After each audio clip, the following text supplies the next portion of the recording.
Hey guys, this is Brian with Bulletproof Cycles. This is part one of our ride to Randsburg, the first ride on my new 2019 YZ450FX. This is the new cross-country desert race bike from Yamaha. It's basically the MX bike with a little softer suspension, wider gear ratios, and 18-inch rear tire.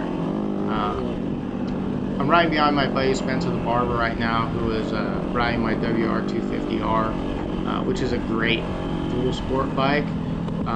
But I just need a little more power. I really want to start doing air scrambles and desert races and things like that. So I found a great deal on this bike. It literally has 1 hour on it. The guy rode it like twice, ate it, broke his collarbone, and was over it.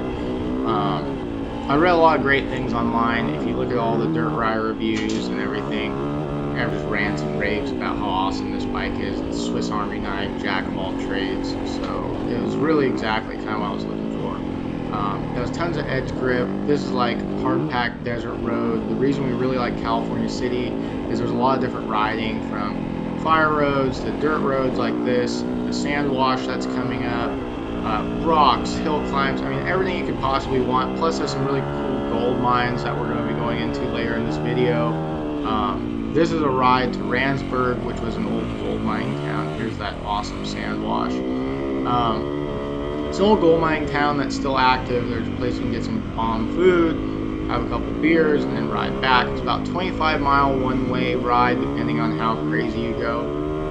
It's really nice because we usually have a diverse group. Like, we have probably 6 or 7 people riding here of all different skill levels. And it's really nice because we can ride in a direction, stop at like a T, wait for everyone to catch up, and go. Later on, you'll see how we're going down, 20 Mule Team, which is like the main road. It's like a leveled and graded road, and some parts of it are kind of paved.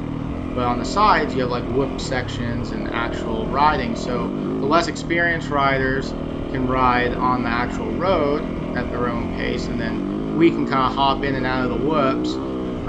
As you'll see, I get pretty tuckered out because this bike is definitely a handful to get used to, and desert riding is not really my strength, so I'm still learning and just having a good time on this bike. But it makes it easy to, that was me almost losing the front and the bike saving me with that 450 power. But it's just really cool. You can go in the whoops and ride, and once you get tired, you can pull off on the road, take a break, and then jump back in the whoops. So you're not going to get hurt by wearing yourself out and losing control of the bike. So coming up here, we're getting up to 20 Mule Team, and that's the main road I was talking about on the way to Randsburg. So here we are jumping into the side roads. On the left there is like the main road where everyone else is. So everyone can kind of pick what line they want. And here's actually cool because the left side is way gnarlier, big whoops, and the right side is a little bit easier. This being the first ride on the bike, I haven't touched the suspension, haven't changed the bars, literally did absolutely nothing. I just jumped on the bike with fuel in it and took it for a ride because I wanted to see how this bike reacted bone stock before I go through and change it. Typically, I do bars and grips, ODI, McGrath bend, right out of the box. I wouldn't ride a bike without my usual bars on there. But I just wanted to see. A lot of the reviewers said that these bars were really tall to a low seat and made kind of a weird riding position, and that could have attributed to me arm pumping out right here. So yeah, I definitely got arm pumped out there. Like I said, not my main thing, desert riding, and I was playing around on 250s before, like Spencer's riding, and I could ride all day, no problem. But 450, I mean, the thing just rips your arms out of the sockets. It took a lot to kind of get used to. Plus, like I said, I have not adjusted this. The suspension set up for like an experienced desert racer. It's a little stiffer in the front and rear. So as you can see right there, I totally got the rear slung out on me. I'm pretty tuckered out at this point, to be perfectly honest. And like I said, I think it's just because the suspension's a little stiff. I'm just not quick enough to get full articulation of the suspension. When we stop up here at the mine, I actually go and check my travel and everything. And it's just stiff. So I backed it out. Like, by the end of the whole trip and playing around with the suspension, I ended up softening the front end by like 10 clicks. This is Powerline Road.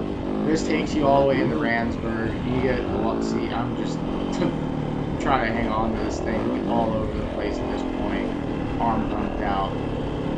So I see Spencer up here on the right, and I decided to just chill on the smoother part. And this is another part of how it's nice for groups. This side is more whoops and jumps, and there's actually a big jump way up here. Or you can cruise on the flatter side. But we're headed up to this cool mine that we want to show everybody. It's an abandoned gold mine. And in this gold mine, you can kind of go in there and explore, and it's deep down. It's probably got like 30 or so foot high walls all the way around. Really dangerous. So if you go to Cal City and you're trying to find this spot and you've never been there before, word of caution, there's like 100-foot deep mine shafts that are unmarked. So if you don't really understand or know the trail or know someone who knows, don't just go blindly ripping around trying to find this place, because you'll fall into a hole and no one will ever find you. And that's not even good. We even stop when we bring new people there. We'll stop up here on the side of the road and let everyone know you have to fall in line. This is the little path that leads in there. That's why we're going really slow, because we don't want any of our friends to get kind of wild and end up in the wrong spot and fall into one of these holes. So you come up here and you kind of go through this little section, which is actually really fun once you kind of know where you're going. But you come up here, there's like where there used to be a bunch of buildings, you'll see all the foundations once you go over this little hill.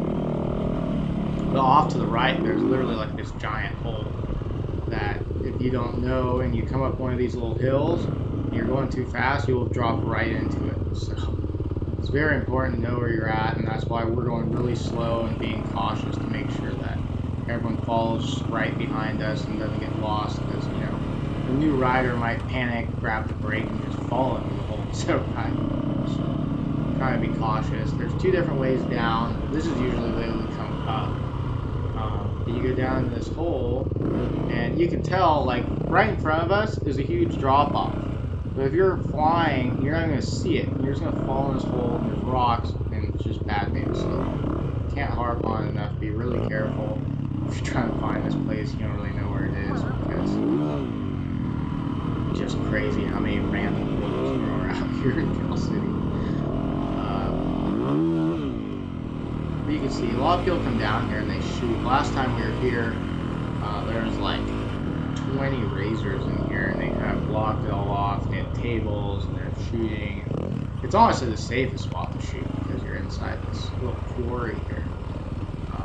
Just really cool to look around and see all the different stuff these people did to blow this giant hole up. This is all from the 1800s or whatever, early 1900s.